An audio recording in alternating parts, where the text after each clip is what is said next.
हाय प्यारे बच्चों, कैसे आप सब लोग। जैसे आप सभी को पता है कि हम लोग ग्रेविटेशन यूनिट को पढ़ रहे हैं और आज का ग्रेविटेशंस का हमारा जो वीडियो है इस पे है कि हम जब ग्रेविटेशन को पढ़ते हैं तो क्या समझ के पढ़ते हैं, क्या सोच के पढ़ते हैं, क्या ऐसा वो फेनोमेना है, नेचुरल फेनोमेना जो हमें अट्रैक्ट करती हैं इस ग्रेविटेशन को पढ़ने के लिए। जहाँ वो कौन सी ऐसी बातें हैं जो हमें अट्रैक्ट करती हैं कि ग्रेविटेशन फोर्स के बारे में हमें पढ़ना चाहिए, क्योंकि 11th स्टैंडर्ड के लेवल का है और 9th 10th लेवल का भी है। तो हम चाहते हैं कि जो बेसिक लेवल का रीजन है इसके पीछे कि हमारा फिजिक्स में ग्रेविटेशन के प्रति जो रुझान है सिंपल लेवल से लेके कम्प्लेक्स तक, तो कम्प्लेक्स तक अभी तो नहीं पढ़ेंगे हम लोग, लेकिन हम उसका इंट्रो इसमें कर देंगे, ठीक है। तो आए देखते हैं कि क्यों हम लोग जो है इस ग्रेविटेशन को पढ़ रहे हैं और क्या चीज़ें हैं जो हमें अट्रैक्ट करते हैं इसके बारे में, ठीक है। हैव ए लुक कि जो कौन से एविडेंसेस हैं जिनको देख के हमें ग्रेविटेशन को पढ़ना चाहिए, ठीक है। सबसे पहला है कि जो टाइड्स फॉर्मेशंस होती हैं, tides formations in the oceans, जो टाइड्स फॉर्मेशन है इन द ओशंस, ठीक है। तो ऐसा माना जाता है कि जो टाइड्स फॉर्मेशन होती है वो because of the gravitational pull of moon and sun on earth होता है, तो जिसके कारण जो है वो वेव्स या टाइड्स फॉर्म होती हैं, ठीक है। दूसरा ये है हमारे पास कि मैं आपसे कम्युनिकेट कर रहा हूँ, साउंड का प्रोड्यूस होना, जो साउंड प्रोड्यूस हो रही है, साउंड प्रोडक्शन होती है, तो वो प्रोडक्शन भी एटमॉस्फेयर के कारण होती है और एटमॉस्फेयर का होना because of gravitational field. Gravitational field नहीं होती तो एटमॉस्फेयर के सारे मालिक्यूल एस्केप हो जाते, तो हम जैसे बात करें कर नहीं पाते। तो साउंड का फॉर्मेशन है प्रेजेंस ऑफ एटमॉस्फेयर, कि जो एटमॉस्फेयर है on the surface of earth वो भी बिकॉज ऑफ ग्रेविटेशनल फोर्स है। नेक्स्ट है हमारे पास कि फॉर्मेशन ऑफ स्टार, कि जो तारे बनते हैं, कि जो फॉर्मेशन ऑफ स्टार्स है, स्टार की फॉर्मेशन भी ग्रेविटेशनल फोर्स से होती है। नेक्स्ट है कि जो रोटेशन है, rotation and revolution, rotation and revolution of celestial bodies, जितनी भी स्पेस में बॉडीज हैं उनका जो रोटेशन एंड रेवोल्यूशन होता है वो ग्रेविटेशनल फोर्स के कारण होता है, ठीक है। नेक्स्ट है हमारे पास कि जो फॉल ऑफ बॉडी, बॉडी का फॉल ऑफ बॉडी का फॉल होना on the surface of earth, it's also because of gravitational force. अगर हम बात करते हैं कि stability of the universe, stability of universe, पूरे यूनिवर्स की जो सोलर सिस्टम की जो स्टेबिलिटी है वो ग्रेविटेशनल फोर्स के कारण है ना। जहां हम कहते हैं कि हम जमीन पे चल पा रहे हैं, the stability on the earth, कि अर्थ के ऊपर हम लोगों की स्टेबिलिटी होना, गाड़ियों का चलना एटसेट्रा। ऐसे बहुत सारी हमारे पास एग्जांपल्स हैं जो हमें कंपेल करती हैं कि ग्रेविटेशनल फोर्स जो है इट्स वेरी इंपॉर्टेंट और हमें इसका नॉलेज होना चाहिए। जैसे हम लोग स्पेस एक्सप्लोरेशन में जाते हैं, अपने सैटेलाइट को लॉन्च करते हैं, मून का अर्थ के इर्द घूमना, अर्थ का सन के इर्द घूमना, इसी को देख के हम लोग ने प्रोटोटाइप बना के हमने सैटेलाइट को ज़मीन के इर्द गिर्द घुमाया है ग्रेविटेशनल फोर्स का इस्तेमाल करके, ठीक है। तो ऐसे लॉट्स ऑफ एग्जांपल्स हैं जो हमें कंपेल करती हैं कि हमें ग्रेविटेशन के बारे में स्टडी करना चाहिए। Thank you.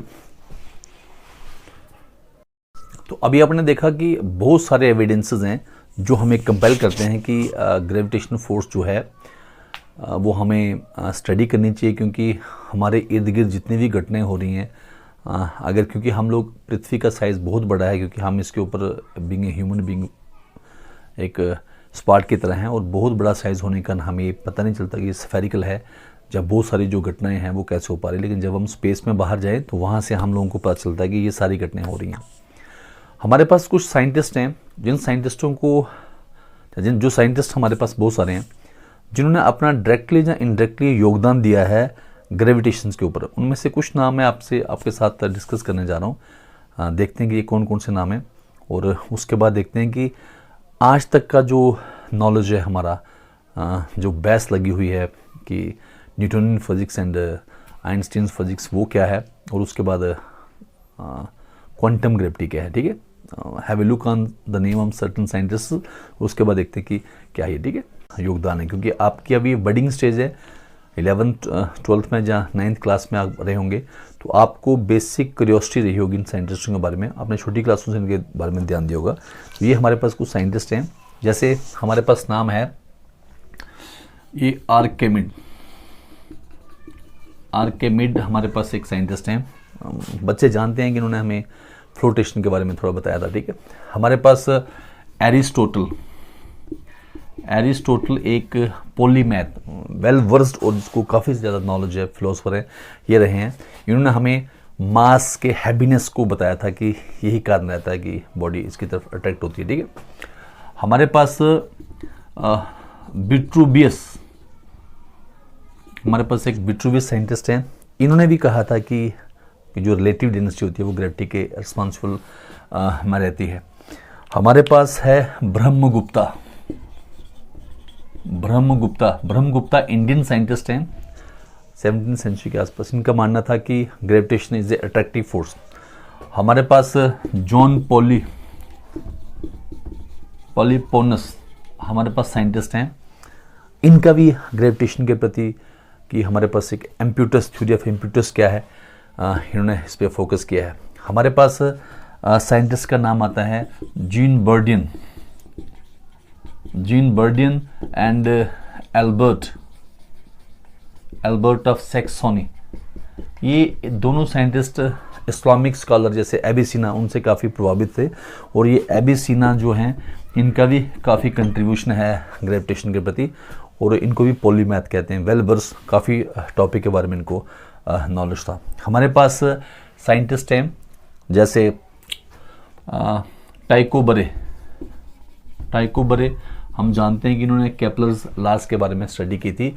बाद में मार्केट में पब्लिश ये जोहानस केपलर ने किए थे, क्योंकि ये अपने नॉलेज को पब्लिक को बता पाते, उससे पहले इनकी डेथ हो गई थी। हमारे पास साइंटिस्ट हैं टोलोमी। हमें पता है टोलोमी का मानना था कि जियोसेंट्रिक थ्योरी अर्थ सेंटर में होती है, पूरा यूनिवर्स की बॉडी आगे पीछे इनकी घूमती है। हमारे पास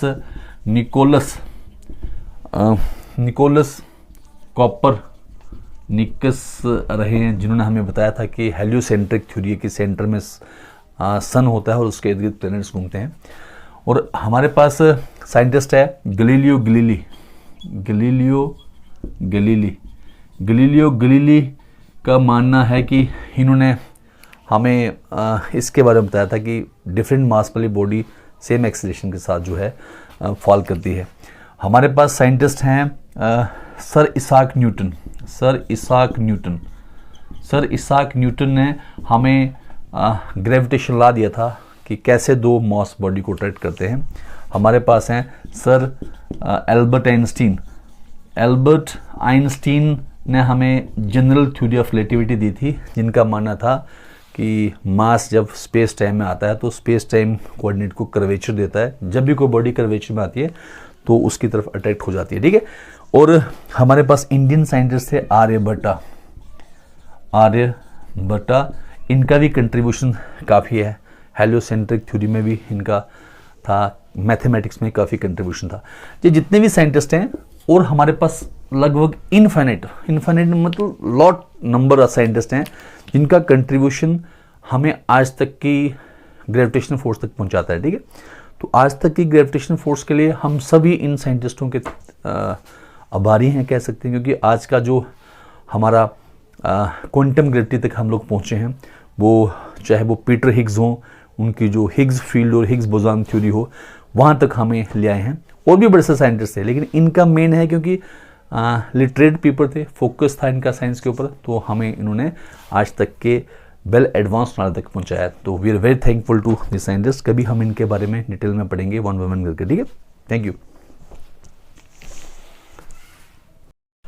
आज के प्रोस्पेक्ट में हम अगर बात करें तो हम बात करेंगे कि आज की जो बहस है वो है क्लासिकल मैकेनिक्स की थ्योरी जो दी गई है न्यूटन्स ने, कि न्यूटन्स ग्रेविटेशन की थिंकिंग क्या है, और दूसरी तरफ है एल्बर्ट आइंस्टीन की थिंकिंग क्या है।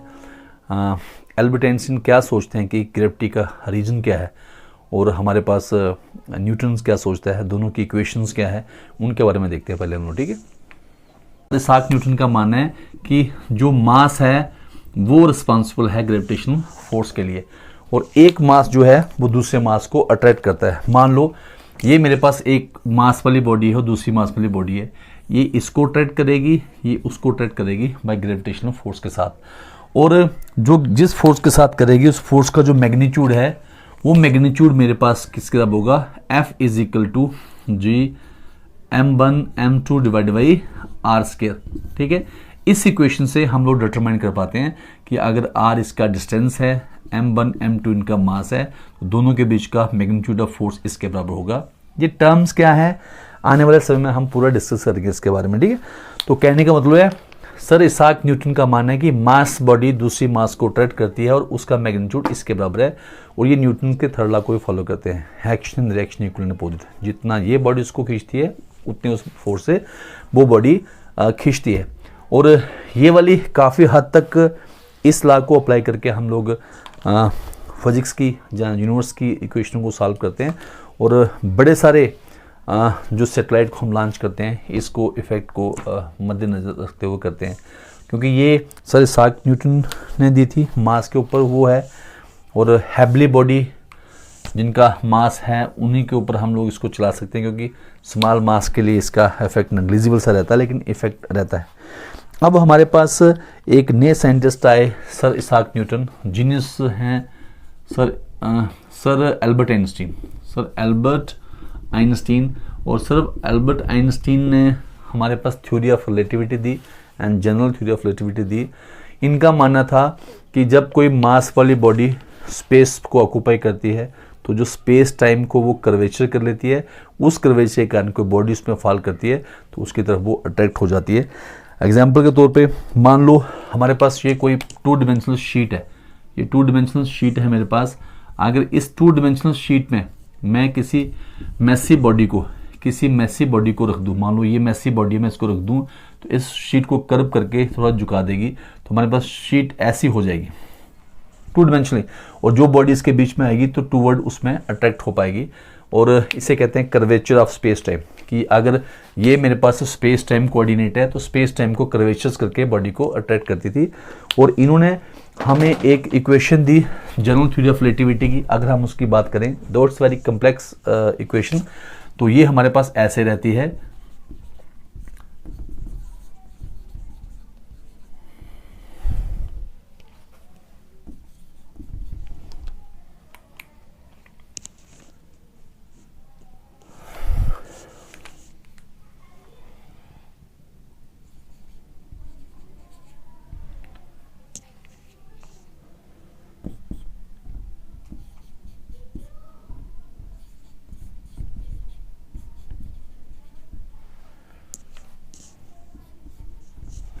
ठीक है, ये हमारे पास एक इक्वेशन है जिसको जनरल थ्योरी ऑफ रिलेटिविटी कहते हैं, और ये वाला जो पार्ट राइट हैंड साइड का इसको हम कहते हैं stress energy movement content. Stress energy movement content of space time curvature का, ठीक है। और ये वाला पार्ट जो है ये हमारे पास कर्वेचर ऑफ स्पेस टाइम है,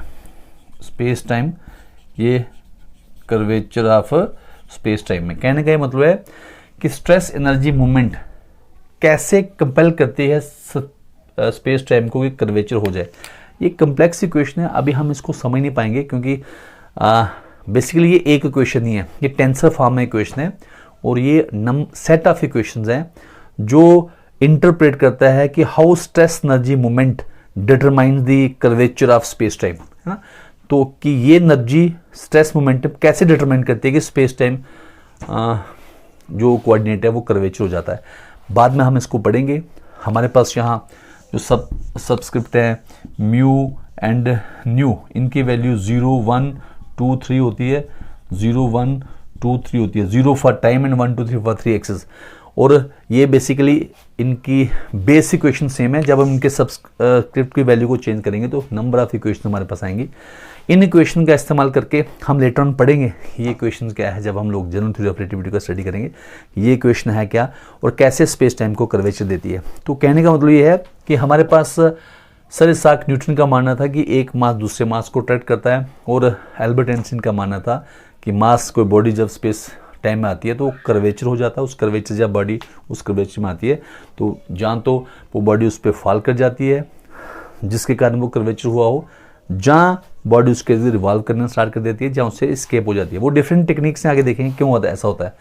तो कहने का मतलब है दोनों की ये अभी एक्सेप्टेड थ्योरीज हैं, दोनों आज तक हमारे पास चल रही हैं। हम इसको थोड़ा और डिटेल में पढ़ेंगे। अब बात ये आती है कि अगर हम एल्बर्ट आइंस्टाइन की बात करें कि स्पेस टाइम कर्वेचर होता है, तो क्या ये क्वांटम लेवल पे भी होता है?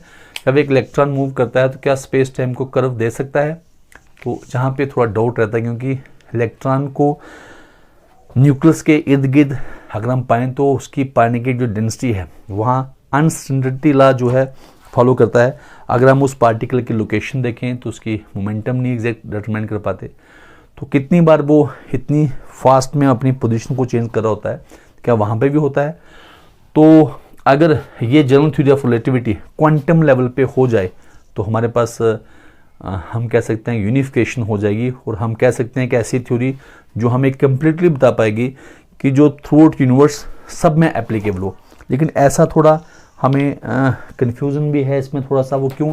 क्योंकि अभी हिग्स ने जो हमें फील्ड थ्योरी दी, हमारे पास जो हिग्स फील्ड थ्योरी है वो ये कहती है कि क्वांटम लेवल पे मान लो ये मेरे पास 2 डिमेंशनल हिग्स फील्ड है, 2 डिमेंशनल हिग्स फील्ड है, और ये फील्ड जो है 2 डिमेंशनल हम बात करें है 3 डिमेंशनल, 2 डिमेंशनल हम बता रहे हैं यहाँ पे। तो ये हायर एक्साइटेड एनर्जी पे रहता है। जैसे ही कोई इलेक्ट्रॉन लाइक पार्टिकल इसके ऊपर इससे गुजरता है तो इसमें जो हिग्स बोसॉन होते हैं इस पार्टिकल के साथ इंटरेक्ट करते हैं, और इसकी स्पीड को, जब वेलोसिटी को ड्रैगिंग फोर्स की तरह कम कर देते हैं, और इस पार्टिकल को वेलोसिटी ऑफ लाइट तक पहुंचने से रोकते हैं। फोटॉन जब इसमें से गुजरता है तो फोटॉन लीस्ट इंटरेक्ट होता है, इसलिए वेलोसिटी ऑफ लाइट से गुजर पाता है, क्योंकि जो फोटॉन है बे फॉर्म में उसकी वैल्यू क्या होती है, 0 होती है। लेकिन बाकी वाले पार्टिकल जब इससे गुजरते हैं तो वो इसमें इंटरेक्ट करते हैं, इससे उनकी स्पीड कम हो जाती है और उनको इंटरेक्शन के कारण उनको मास प्रोवाइड होता है। ये हमारे पास जो हिग्स फील्ड है, ये Higgs field through out universe पाया जाता है। जैसे यहाँ पे है, यहाँ इनविजिबल है, और ये सारी जगह पाया जाता है। तो एलिमेंट्री लेवल पे पार्टिकल जब इससे मूव करते हैं तो इंटरेक्शन करते हैं, और ऐसा ही है कि जैसे हमारे पास एक ट्रिकल जब मोलेसिस, ये बाई प्रोडक्ट होता है शुगर केन का, जब शुगर बनाते हैं उसे रॉब कहते हैं हिंदी में इसको। तो जब रॉब की डेंसिटी ज़्यादा होती है और विस्कस लिक्विड है, जैसे उसमें से कोई पार्टिकल गुजरेगा वो उसको अपोज करेगा, कोशिश करेगा उसको वेलोसिटी ऑफ लाइट से मूव ना करने दें, और उससे क्या करता है वो मास प्रोवाइड कर देता है उस पार्टिकल को। एलिमेंट्री लेवल पे ऐसा होता है। क्या ये फील्ड एग्जिस्ट करता है, हिग्स बोसॉन है कि नहीं है? अभी हमारे पास European centre of nuclear research ने हैवी हाइड्रॉन कोलाइडर में ये एक्सपेरिमेंट किया था, और 2012 में 4 जुलाई 2012 में जब उन्होंने प्रोटॉन को स्ट्राइक कराया था as compare to velocity of light के लेवल का, तो थोड़ी देर के लिए इस फील्ड में हलचल हुई थी और बोसॉन पार्टिकल क्रिएट हुए थे। इसने ये कन्फर्म कर दिया कि बोसॉन फील्ड और बोसॉन पार्टिकल होते हैं। और कहने का ये मतलब है कि क्वांटम लेवल पे अगर हम इसकी बात करें, अभी ये डिबेट ही है, क्वांटम लेवल पे क्वांटम ग्रेविटी की जब बात करते हैं तो ऐसा माना जाता है कि एक स्ट्रिंग थ्योरी है कि हमारे पास एक स्ट्रिंग रहती है, और ये जो स्ट्रिंग है ये वाइब्रेशन जब मोड पे होती है तो इसकी मासलेस, इसकी जो मासलेस स्टेट है, मासलेस स्टेट ऑफ स्ट्रिंग जो है उसको हम क्वांटम ऑफ ग्रेविटी कहते हैं, जिसको ग्रेविटॉन कहते हैं हम लोग, ठीक है। और ग्रेविटॉन ग्रेविटी का एक्सचेंज पार्टिकल है, यानी कि एनर्जी कैरियर है उसका, और इसकी कुछ प्रॉपर्टीज होनी चाहिए। अभी ये हिपोथेटिकल पार्टिकल है, आज की डेट में अगर हम बात करें तो ये हिपोथेटिकल पार्टिकल है क्योंकि कंफर्म नहीं है। लेकिन अगर ये पार्टिकल, क्योंकि ग्रेविटेशनल फोर्स जो है वो इनफाइनाइट रेंज तक रहती है, अगर मैं यहाँ हाथ को हिला रहा हूँ तो ये ग्रेविटेशनल इफेक्ट मेरा जो है पूरे यूनिवर्स तक जाता है। It mean velocity of light से अगर जाता तो 3 लाख किलोमीटर पर सेकंड जाता, लेकिन ये इससे भी आगे जाता है। कहने का मतलब है कि ये जो ग्रेविटॉन है ये मासलेस होना चाहिए और इसकी वेलोसिटी ऑफ लाइट से भी ज़्यादा होनी चाहिए, तभी ये पॉसिबल है। अगर ये पार्टिकल एग्जिस्ट करता है तो ये हमें थ्योरी ऑफ एवरीथिंग की ओर ले जाएगा कि क्वांटम लेवल से लेके बड़ी बॉडी तक ग्रेविटी कैरियर हमें मिल जाएगा। क्वांटम लेवल का मतलब होता है कि सबसे छोटी वैल्यू ऑफ ग्रेविटी की जो कैरी करने से हमें दूसरी बॉडी में इंटरेक्शन होती है। इसकी कुछ प्रॉपर्टी होनी चाहिए कि 0 चार्ज होना चाहिए, 2 इसकी जो है वो स्पिन होनी चाहिए, हमारे पास ये स्टेबल पार्टिकल होना चाहिए, हमारे पास इसकी जो ये बोसान होना चाहिए, बोस आइंस्टीन स्टैटिस्टिक्स को मानने वाला होना चाहिए, और भी काफ़ी प्रॉपर्टी है। लेकिन अभी ये ग्रेविटान जो है एक हिपोथेटिकल पार्टिकल है, और अगर हम इसको पा सकते हैं तो ये हमें कि जो एल्बर्ट आइंस्टीन के कंसेप्ट बड़े के लिए था, छोटे के लिए भी हो सकता है, और क्वांटम लेवल से हम लोग बड़े तक एक ही ग्रेविटान से हम पूरी गुत्थी को सुलझा सकते हैं कि जो बेसिक एरिया फोर्स का वो ग्रेविटान है। ठीक है, तो अभी ये डिस्कशन में ही है। जो भी कैलकुलेशन हमने कर रखी हैं, ये पार्टिकल है, इसकी अभी सिर्फ औपचारिकता रह गई है कि इस पार्टिकल को एक्सपेरिमेंटली डिटरमाइन किया जाए और यूनिवर्स को एक बेटर तरीके से समझें और दुनिया को इसको समझा के और एक्सप्लोरेशन ऑफ यूनिवर्स की जा सके। तो हम लोग कह सकते हैं कि आज का जो हमारा स्टडी है वो इस लेवल तक पहुंच गया है ग्रेविटेशन के ऊपर कि हम लोग काफ़ी एक्सप्लोरेशन कर सकते हैं यूनिवर्स की। लेकिन यूनिवर्स में डिस्टेंसेस काफ़ी लॉन्ग रहती है, हमें पता। जब हम क्वांटम लेवल की बात करते हैं तो क्वांटम लेवल में जो यूनिट्स होते हैं वो प्लैंक्स यूनिट्स होते हैं। प्लैंक स्केल हम यूज़ करते हैं। प्लैंक स्केल का मतलब है कि टाइम क्वांटाइज्ड है तो सबसे छोटा टाइम क्या होगा, लेंथ क्वांटाइज्ड है तो नेचुरल सबसे छोटी लेंथ क्या होगी, मास क्वांटाइज सबसे छोटा मास क्या हो सकता है ना, इससे छोटा हो नहीं सकता, और टेम्परेचर कितना हो सकता है इन क्वांटम लेवल को अटेन करने के लिए, तो वो प्लैंक स्केल है। हम उसको मीटर स्केल जब पढ़ेंगे, जब हमें पढ़ी है इसमें हम इसकी समझ है, जब हायर फिजिक्स पढ़ेंगे तो हम वो प्लैंक स्केल के बारे में डिस्कस करेंगे कि कैसे हम लोग बता सकते हैं कि मिनिमम डिस्टेंस क्या हो सकती है, मास क्या हो सकता है, लेंथ क्या हो सकता है, टेम्परेचर मैक्सिमम क्या हो सकता है, कि जो हम अटेन करके क्वांटम लेवल को एक्वायर कर पाएँ। ठीक है, थैंक यू। ये हमें कंपेल करती है कि हमें ग्रेविटेशन को पढ़ना चाहिए। हम लोग इसको बेसिक लेवल पे पढ़ रहे हैं और पूरी कोशिश करें कि बेसिक लेवल पे ऐसा पढ़ें कि हर बंदे को से कहते हैं कि लेमैन को भी समझाए कि ये ग्रेविटी का या ग्रेविटेशन फोर्स का इफेक्ट क्या है। हम लोग इसको पढ़ रहे हैं 1 by 1 11th 10th 9th 12th level के ऊपर, और जब ये कंप्लीट हो जाएगा इन ऑल एस्पेक्ट्स फिर हम लोग हायर स्टडी में देखेंगे लेटर ऑन। ठीक है, थैंक यू। तो अभी हमने देखा कि हम लोगों को इस यूनिट को क्यों पढ़ना चाहिए, क्योंकि अगर हमारा लेमैन की तरह इसको स्टडी करना है, चाहे एज ए साइंटिस्ट स्टडी करना है, तो हमें बेसिक लेवल पे ग्रेविटेशन या ग्रेविटी का नॉलेज रहना चाहिए। ठीक है, मैं चाहता हूँ कि आप मेरे चैनल को फिजिक्स बाय गुरदीप हिंदुस्तानी को सब्सक्राइब करें, शेयर करें और प्रेस करें बेल आइकॉन को, ताकि जब मैं न्यू वीडियो डालूँ आपको नोटिफिकेशन मिले। हम लोग सिंपल लेवल की बात करेंगे आज टुडे ऑनवर्ड्स। कम्प्लेक्स जब हमारा बेस स्ट्रांग होता जाएगा तो हम लोग we would be in a position to unravel the mysteries of universe in terms of gravity. ठीक है, thank you for watching, love you, stay blessed, good night, Jai Hind. तो अभी हमने देखा कि हम लोगों को इस यूनिट को क्यों पढ़ना चाहिए, क्योंकि अगर हमारा लेमैन की तरह इसको स्टडी करना है, चाहे एज ए साइंटिस्ट स्टडी करना है, तो हमें बेसिक लेवल पे ग्रेविटेशन या ग्रेविटी का नॉलेज रहना चाहिए। ठीक है, मैं चाहता हूँ कि आप मेरे चैनल को फिजिक्स बाय गुरदीप हिंदुस्तानी को सब्सक्राइब करें, शेयर करें और प्रेस करें बेल आइकॉन को, ताकि जब मैं न्यू वीडियो डालूँ आपको नोटिफिकेशन मिले। हम लोग सिंपल लेवल की बात करेंगे आज टुडे ऑनवर्ड्स। कम्प्लेक्स जब हमारा बेस स्ट्रांग होता जाएगा तो हम लोग we would be in a position to unravel the mysteries of universe in terms of gravity. ठीक है, thank you for watching, love you, stay blessed, good night, Jai Hind.